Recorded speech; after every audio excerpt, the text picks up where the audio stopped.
What's going on, guys? It's Groove back again with another one from The Art of War by Sun Tzu.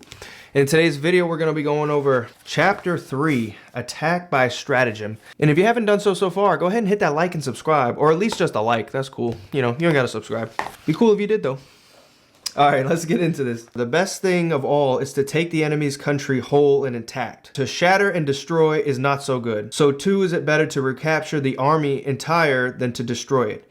To capture a regiment, a detachment, or a company entire than to destroy them. So you don't want to destroy the entire place that you're going into war, or that the people that you're battling. Now, little secret between me and you, that's not how war is actually done today. Today, the people in governments want to go into different countries, destroy them, and then they will give out contracts that they are invested in to these companies to go rebuild these places. But again, you didn't hear that from me.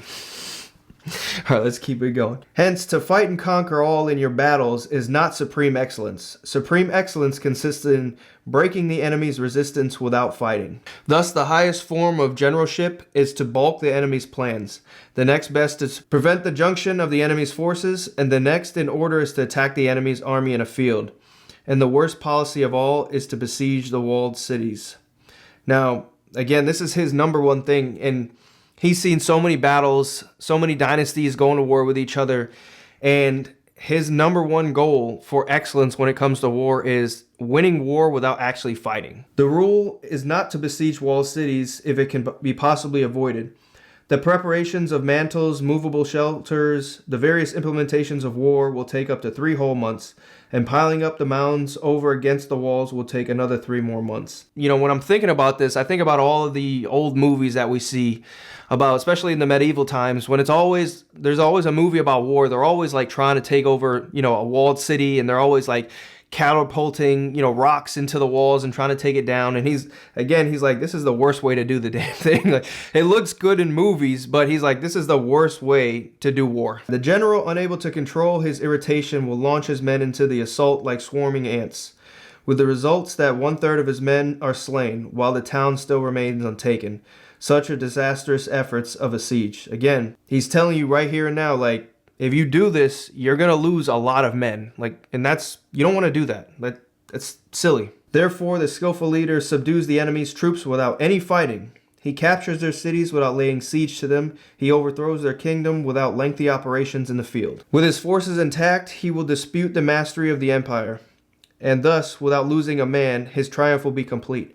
This is the method of extracting by stratagem. And this is also what makes you, I guess, like a hero in a sense. Like, if you're a general and you're going to war and your men know that you're going to make the best decisions possible, you're not just throwing them at the enemy, trying to, I'll just attack them by overpowering them with more men.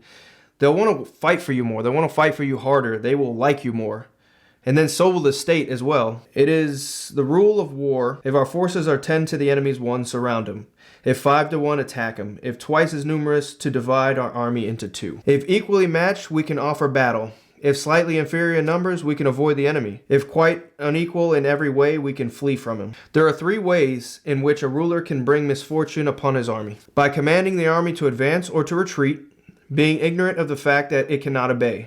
This is called hobbling the army. By attempting to govern an army in the same way that he administrates a kingdom, being ignorant of the conditions which obtain in an army. This causes restlessness in the soldiers' minds. And 3, by employing the officers of his army without discrimination, through ignorance of the military principles of adaptation to circumstances.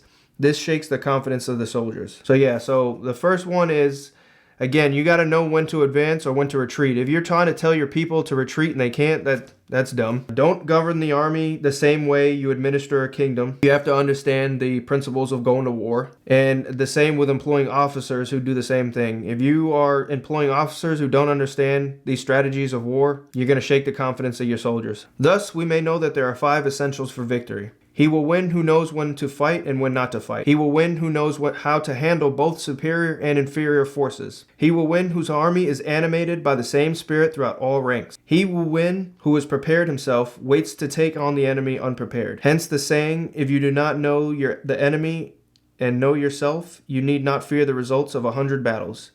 If you know yourself but not the enemy, For every victory gained, you will also suffer defeat. If you know neither the enemy nor yourself, you will succumb in every battle. And that's pretty much it for chapter 3. I like how he mentions that you can't run an army the same way you run your kingdom. And you have to make sure you're employing the right officers who are going to run your army as well. Like, you can't just like, oh, you know, I'm just going to have my sons do it. Like, that's not good. If they know nothing about war, if they know nothing about the strategies on how to lead other men. And from top to bottom, I think a big portion of this is, you know, you need the same spirit throughout all your ranks. If your confidence is shaken in your men from top to bottom, that's a big thing that can cost you the war or whatever battle you're going into. That's pretty much it when it comes to chapter 3, attacking by stratagem. Go ahead and hit that like and subscribe if you haven't done it already, and I'll catch you guys in the next one. Peace.